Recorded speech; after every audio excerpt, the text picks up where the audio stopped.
Thomas spent the next week carefully analyzing the evidence they had gathered while maintaining his normal duties. The recordings revealed the full scope of Victoria's operation, which extended far beyond simple blackmail.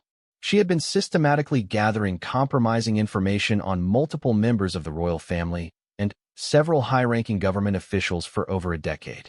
Her ultimate goal wasn't just to control the monarchy through William's choice of wife, but to establish herself as a shadow power behind the throne, influencing policy decisions and international relations for her own benefit. The shell companies Thomas had traced led to a network of offshore investments that would profit enormously from certain political decisions that only someone with royal influence could facilitate. But knowing Victoria's plan was only half the battle. Thomas needed to find a way to stop her without triggering the release of information that could topple the monarchy.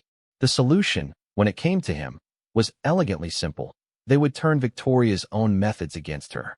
Thomas arranged to meet with Camilla again, this time in a location outside the castle where they could speak freely without concern for surveillance.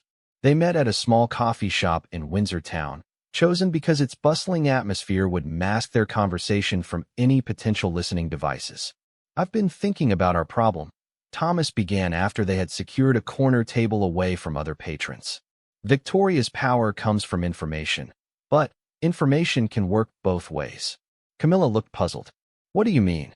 Thomas leaned forward, keeping his voice low. "We have evidence of her extortion attempts, but she'll claim that her evidence against the royal family is more damaging than anything we have against her. We need to change the balance of power by gathering information that she values more than her revenge." Over the next hour, Thomas outlined his plan. Victoria's operation was clearly well-funded and sophisticated, which meant she had financial backers who were expecting a return on their investment. If they could identify these backers and threaten to expose their involvement in a plot against the British monarchy, they might be able to pressure Victoria from multiple directions. But how do we identify her financial supporters without tipping her off? Camilla asked. Thomas smiled for the first time in weeks. "Because I have resources that she doesn't know about. Remember, I've been protecting this family for 15 years. I've built relationships with intelligence services, financial investigators, and security experts who owe their careers to favors the royal family has done for them over the years." The plan that emerged was complex but achievable. Thomas would use his contacts to trace Victoria's financial network, while Camilla continued to play along with her demands, buying them time to gather the evidence they needed. Meanwhile, they would also begin documenting everything Victoria claimed to have on the royal family, looking for inconsistencies or evidence of manipulation that could undermine her credibility. 2 weeks later, their efforts began to bear fruit. Thomas's contact in the Financial Crimes Division had traced Victoria's funding to a consortium of international investors who were betting against British currency and government stability. Their plan was to create a crisis of confidence in the monarchy that would destabilize the pound and allow them to profit from currency speculation on a massive scale. Even more importantly, the investigation revealed that several pieces of Victoria's supposed evidence against the royal family had been doctored or taken completely out of context.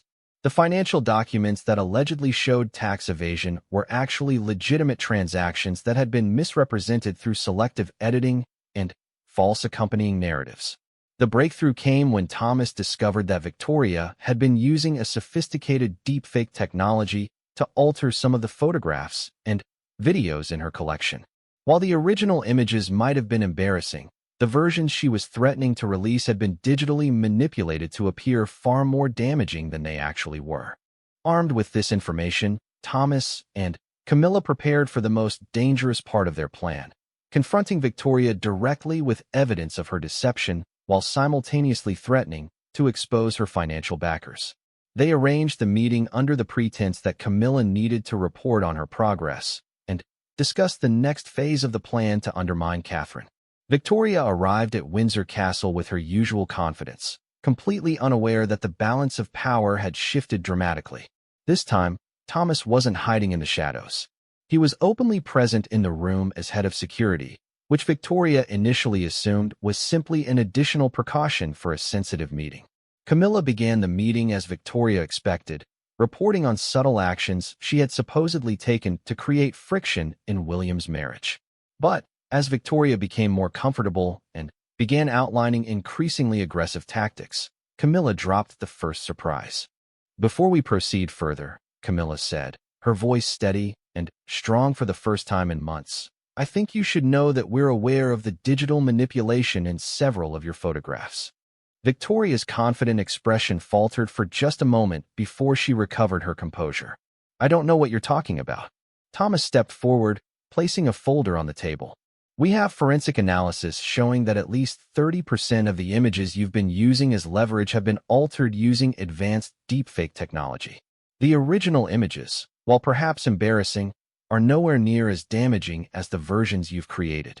For the first time since Thomas had encountered her, Victoria looked genuinely unsettled.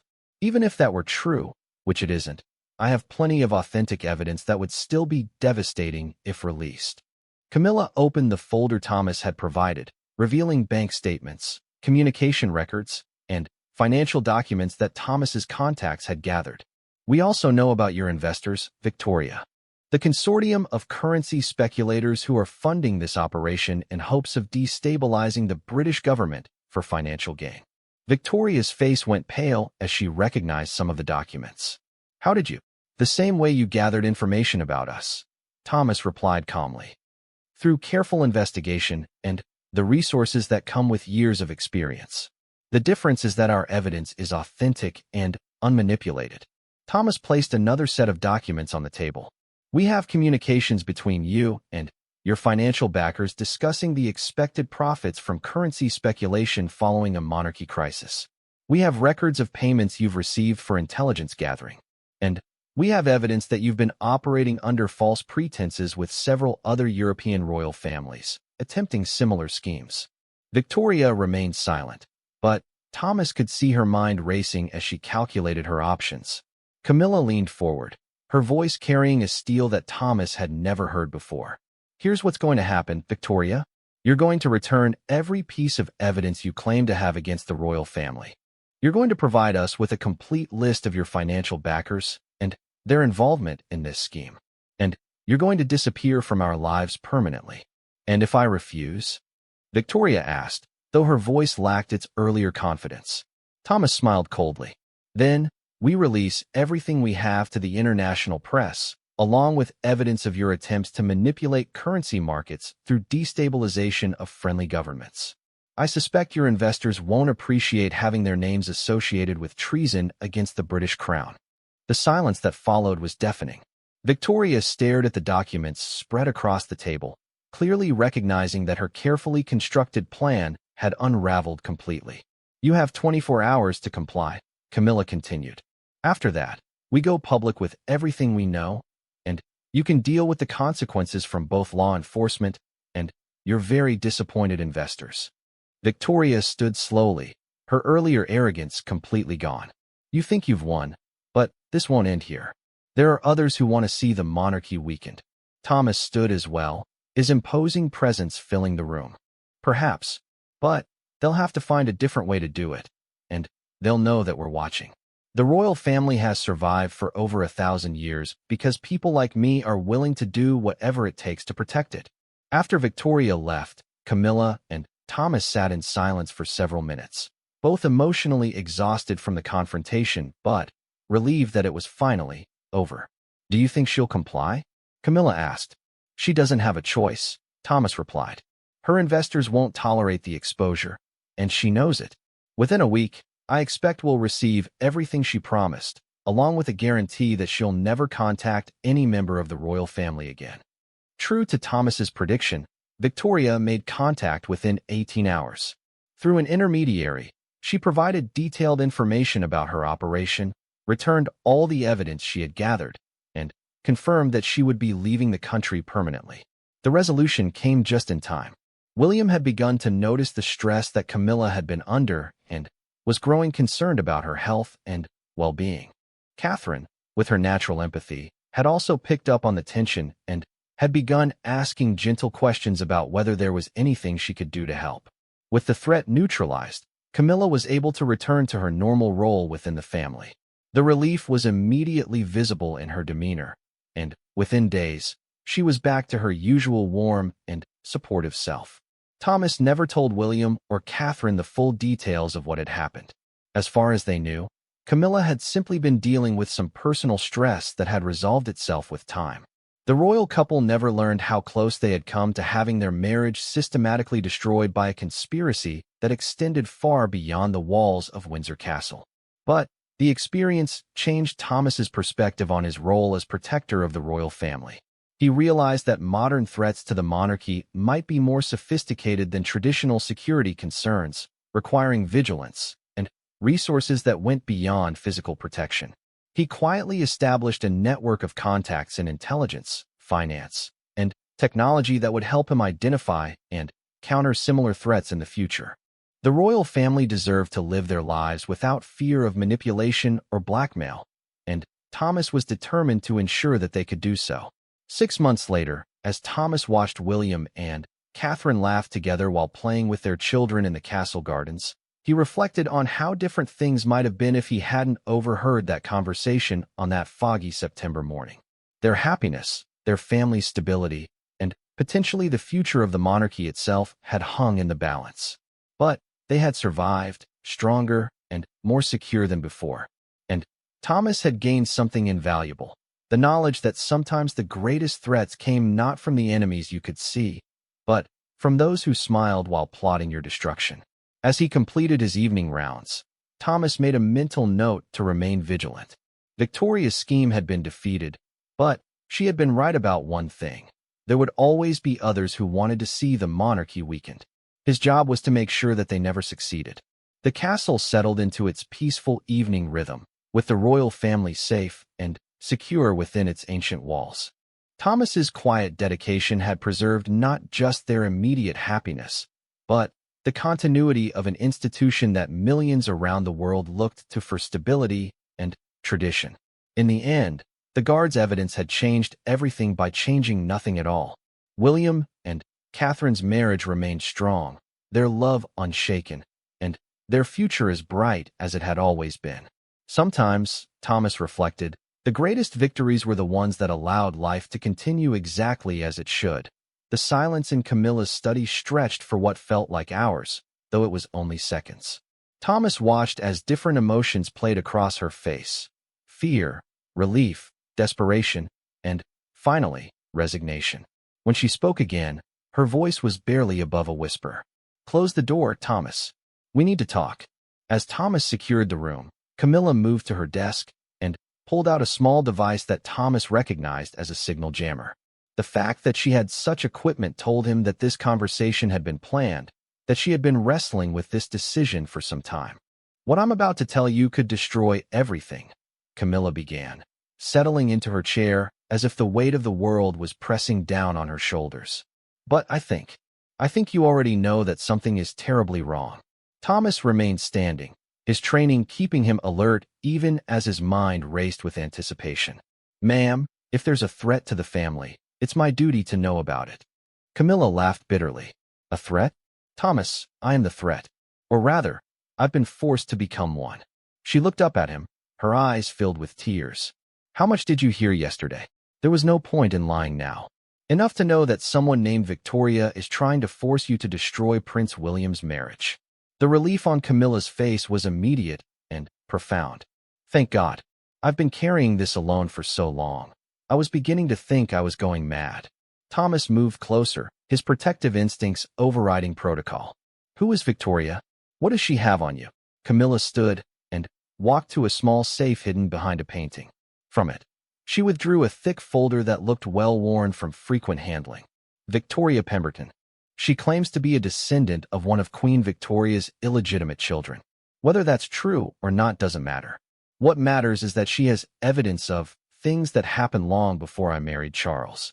She opened the folder, revealing photographs, documents, and letters that made Thomas's stomach turn. Even from a distance, he could see that they depicted Camilla in compromising situations from her youth. "These were taken when I was barely 20. Camilla continued, her voice filled with shame. "I was naive, rebellious, and made choices that, well, let's just say they wouldn't be appropriate for someone who would later become part of the royal family." Thomas kept his expression neutral, though inside he felt a mix of anger and sympathy. How did Victoria get these? She bought them from someone I trusted back then. A photographer who promised me the images were destroyed decades ago. Camilla's hands shook as she closed the folder. But that's not the worst of it, Thomas. She also has evidence of financial improprieties that could implicate Charles in tax evasion schemes from before our marriage. The implications hit Thomas like a physical blow. If such evidence became public, it wouldn't just destroy Camilla and Charles personally. It could bring down the entire monarchy. The British people barely tolerated royal scandals in the modern age. Something this damaging could spark calls for the abolition of the crown itself. What exactly does she want in return for keeping quiet? Thomas asked, though he suspected he already knew the answer. Camilla sank back into her chair. She wants William divorced and remarried to someone of her choosing within 2 years. Someone who would be more amenable to her influence. Thomas felt his blood run cold. She wants to control the future king through his wife. Exactly. The plan is sophisticated and has been in motion for years. She's been positioning herself and her associates to gain influence over various aspects of royal life. A compliant future queen would give her unprecedented access and power. Thomas began to pace, his mind working through the implications. And she expects you to engineer the breakdown of William's marriage? How? Camilla's face crumpled. She's given me detailed instructions. I'm supposed to gradually plant seeds of doubt about Catherine's suitability as a royal. Suggest that William needs someone with more political acumen. Create situations that highlight Catherine's discomfort with royal protocols. Make William question whether his choice was based on love or whether he settled for someone who isn't truly equipped for the role. The cruelty of the plan was breathtaking. Thomas had watched William and Catherine together countless times. Their love was genuine, deep, and based on mutual respect and shared values. To deliberately poison that relationship was beyond unconscionable. There's more, Camilla continued, her voice breaking. Victoria has also instructed me to exploit Catherine's insecurities about her background. She wants me to make subtle comments about how the monarchy needs someone from a more established family, someone who understands the weight of history and tradition in a way that Catherine, coming from a middle-class background, supposedly cannot. Thomas felt sick. He had seen how hard Catherine worked to fulfill her royal duties, how much she genuinely cared about the causes she supported. The idea of systematically undermining her confidence was particularly vicious. Ma'am, with respect, why haven't you told Prince William about this? Surely he would protect both you and Prince Charles from whatever consequences Victoria threatens. Camilla shook her head sadly. You don't understand the full scope of what Victoria knows, Thomas. The financial irregularities aren't just about Charles. They involve other members of the family, offshore accounts, and transactions that could be interpreted as corruption at the highest levels of the monarchy. Thomas felt the weight of the situation settling on his shoulders. This wasn't just about one woman's blackmail scheme. It was about the survival of an institution that millions of people around the world looked up to and respected. She's also made it clear that if I don't cooperate, she'll release everything publicly and then disappear, leaving us to deal with the fallout. The evidence she has is comprehensive enough that even if we could eventually prove some of it was taken out of context or manipulated, the damage would be irreversible. Thomas stood quiet for a moment, processing everything he had learned. Then, a thought occurred to him. Ma'am, if Victoria needs you to actively participate in destroying William's marriage, that suggests she doesn't have the power to do it herself, which means she has weaknesses. For the first time since the conversation began, Camilla looked up with something resembling hope. What do you mean? If she could simply release the information and achieve her goals, she would have done so already. The fact that she needs your cooperation suggests that her plan requires finesse, timing, and insider access that only you can provide. That gives us leverage. Thomas began to formulate a plan, drawing on years of security training and his intimate knowledge of how the castle operated. We need to find out more about Victoria, her real identity, her financial backing, and exactly what evidence she has. Most importantly, we need to document everything about her threats. Camilla leaned forward, engaged for the first time in months. How do we do that without tipping her off? Leave that to me, Thomas replied. But I need you to play along with her demands for now, at least superficially. Don't do anything that could actually harm William and Catherine's relationship, but make it appear that you're following her instructions. Over the next hour, Thomas and Camilla worked out a careful strategy. She would schedule another meeting with Victoria under the pretense of discussing implementation details. Thomas would ensure that the room was monitored with equipment that Victoria wouldn't detect, and they would finally have evidence of her threats. As they prepared to end their conversation, Camilla grabbed Thomas's arm. Why are you doing this? You could simply report what you know and wash your hands of the whole situation. Thomas thought about William's trusting smile, about Catherine's genuine kindness to the staff, about the innocence of their children who deserve to grow up in a stable, loving home. Because protecting this family isn't just my job, ma'am. It's my calling, and I'll be damned if I let someone destroy them for personal gain. 3 days later, Thomas was in position as Camilla met with Victoria for the second time. This time, he was prepared. Hidden throughout the room were tiny recording devices that would capture not just audio, but also high-definition video. He had also managed to track Victoria's movements before the meeting, discovering that she had arrived in a car registered to a shell company with connections to several international investment firms. The meeting began much as the first one had, with Victoria demanding updates on Camilla's progress. But Camilla, now armed with purpose and support, was better prepared. I've begun implementing the plan as we discussed, Camilla reported, her voice steady. I've made several subtle comments to William about the challenges Catherine faces with royal protocol. I've also suggested that perhaps she would benefit from additional training or guidance. Victoria nodded approvingly. Good. And how has William responded? He's protective of Catherine, as expected, but I can see that he's beginning to notice her struggles more acutely. I've been careful to frame my concerns as coming from a place of wanting to help her succeed. Thomas admired Camilla's performance. She was telling the truth. She had made supportive suggestions about additional protocol training for Catherine, but she was allowing Victoria to interpret those actions as the beginning of a campaign to undermine Catherine's confidence. Victoria leaned forward, her eyes gleaming with satisfaction. Excellent. Now we need to escalate things. I want you to arrange for Catherine to be put in situations where she'll fail publicly. Nothing too obvious, but enough to plant doubt about her capabilities. Thomas's jaw tightened. This was exactly the kind of evidence they needed. Victoria explicitly instructing Camilla to sabotage Catherine's public appearances. I'm not sure I'm comfortable with that level of sabotage, Camilla replied carefully. If it becomes obvious that I was involved in setting her up for failure. Victoria's demeanor changed instantly, the mask of civility dropping to reveal the cold calculation beneath. Your comfort is irrelevant, Camilla. Need I remind you of what's at stake here? She pulled out her phone and showed Camilla something that made the older woman go pale. Though Thomas couldn't see the screen from his position, Camilla's reaction told him everything he needed to know. This particular piece of evidence involves not just you and Charles, but also William himself. Victoria continued, her voice dripping with menace.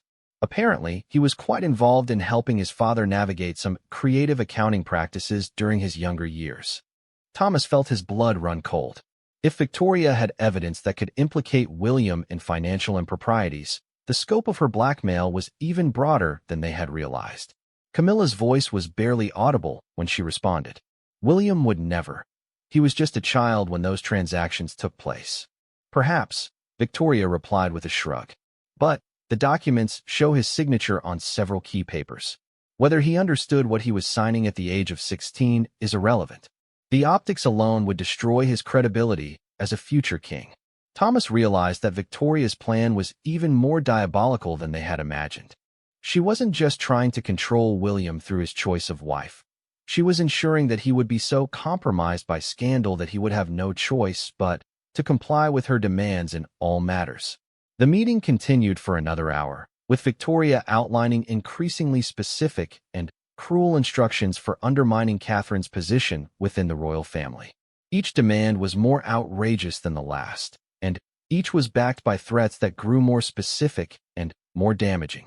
By the time Victoria left, Thomas had hours of recorded evidence of extortion, conspiracy, and threats against the royal family. But He also had a new understanding of how precarious their situation really was. As Camilla turned off the signal jammer, she looked at Thomas with exhausted eyes.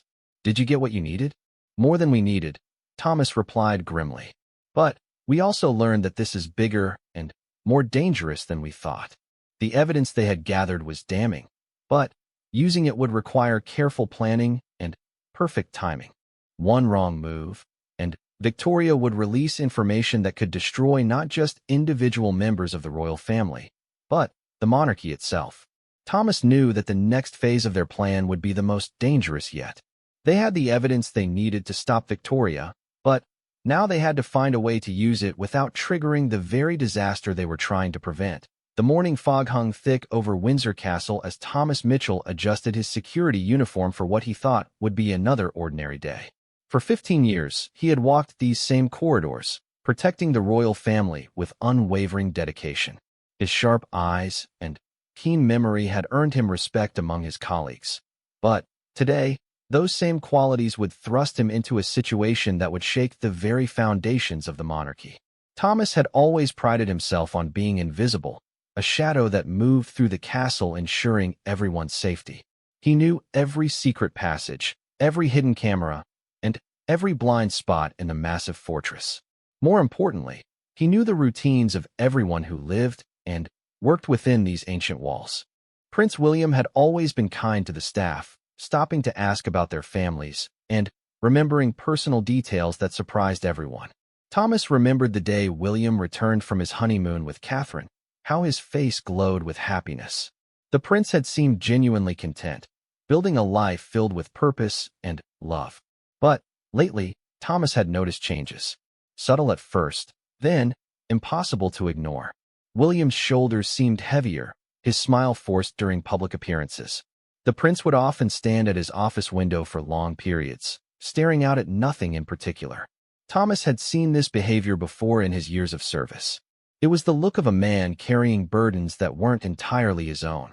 The catalyst came on a Tuesday morning in late September. Thomas was conducting his routine security check of the East Wing when he heard raised voices coming from the private meeting room. This particular room was soundproofed, which meant the conversation inside must have been extremely heated for any sound to escape. He paused, not out of curiosity, but because unusual sounds could indicate a security threat. The voices belonged to Camilla and someone Thomas couldn't immediately identify. What caught his attention wasn't just the volume, but the tone. There was something desperate, almost pleading in Camilla's voice. Through the slight gap in the door, which hadn't been properly closed, Thomas could see Camilla pacing back and forth. Her usually composed demeanor was completely shattered.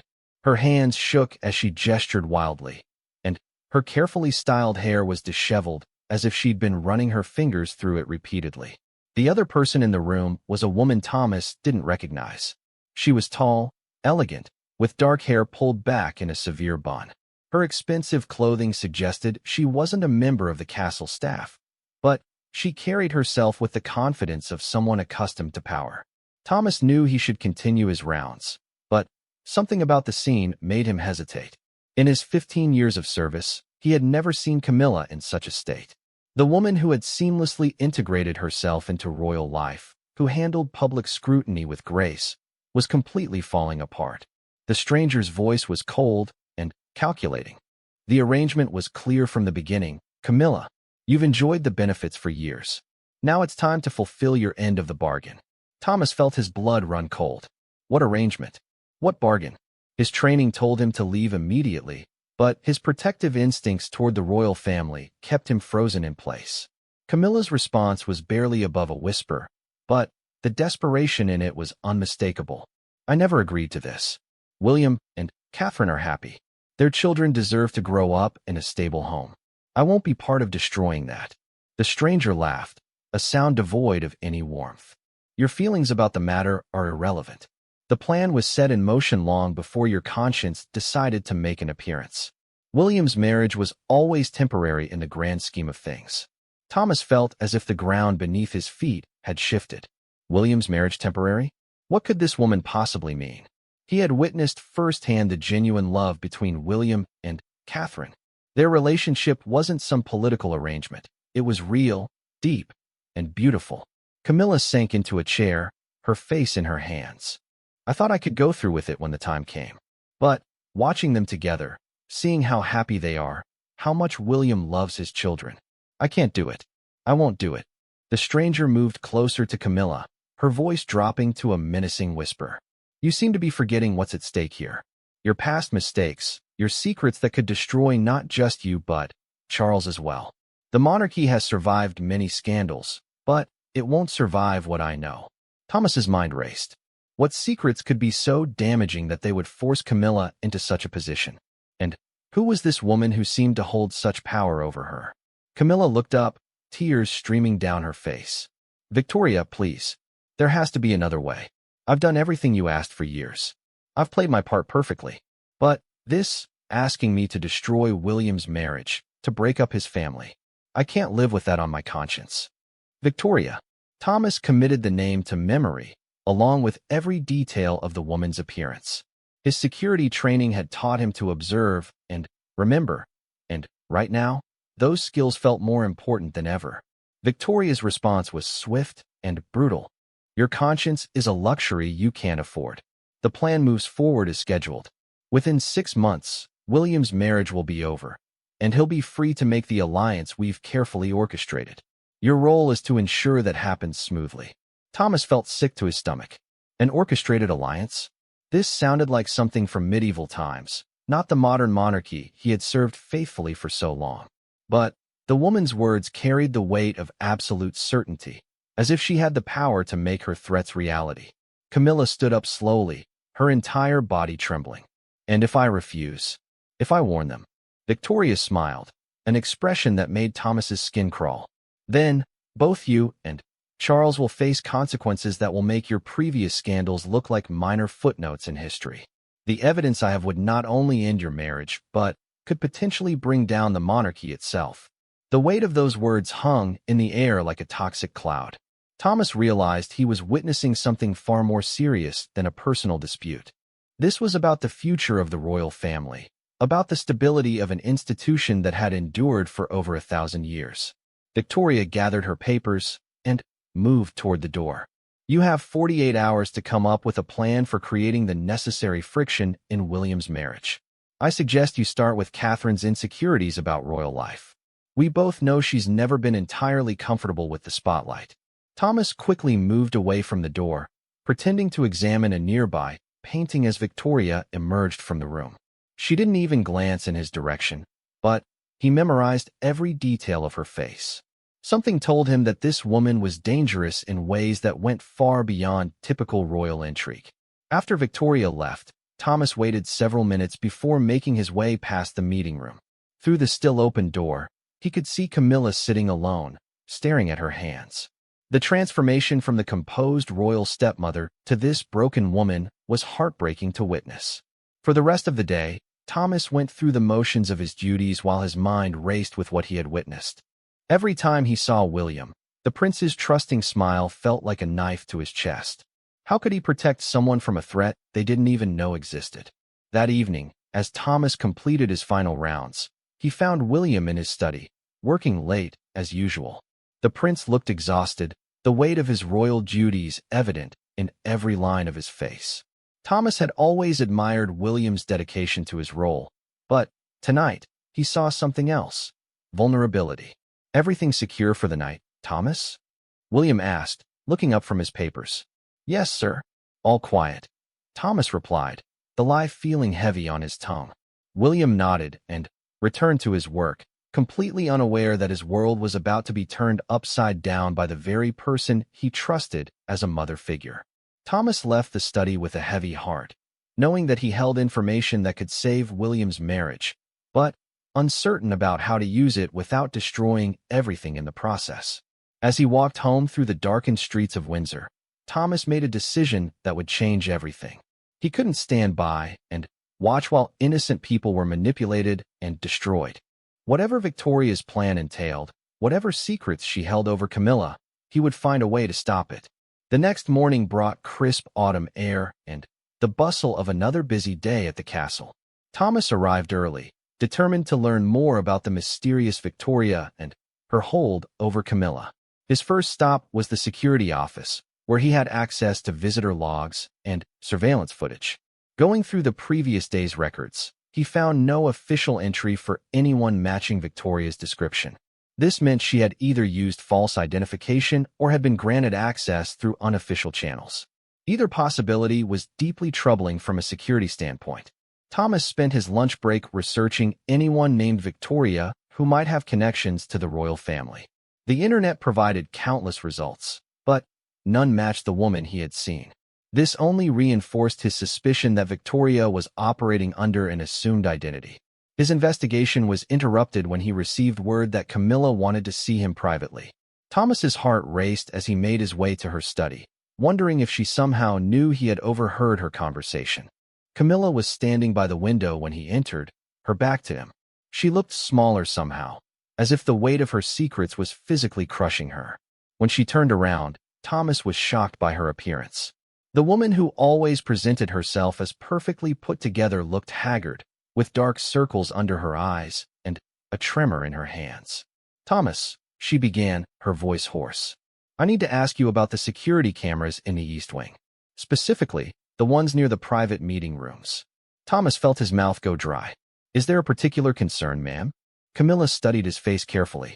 "There was a sensitive discussion yesterday that I need to ensure remains private. I trust your discretion has always been absolute." The way she emphasized the word always sent a chill down Thomas's spine.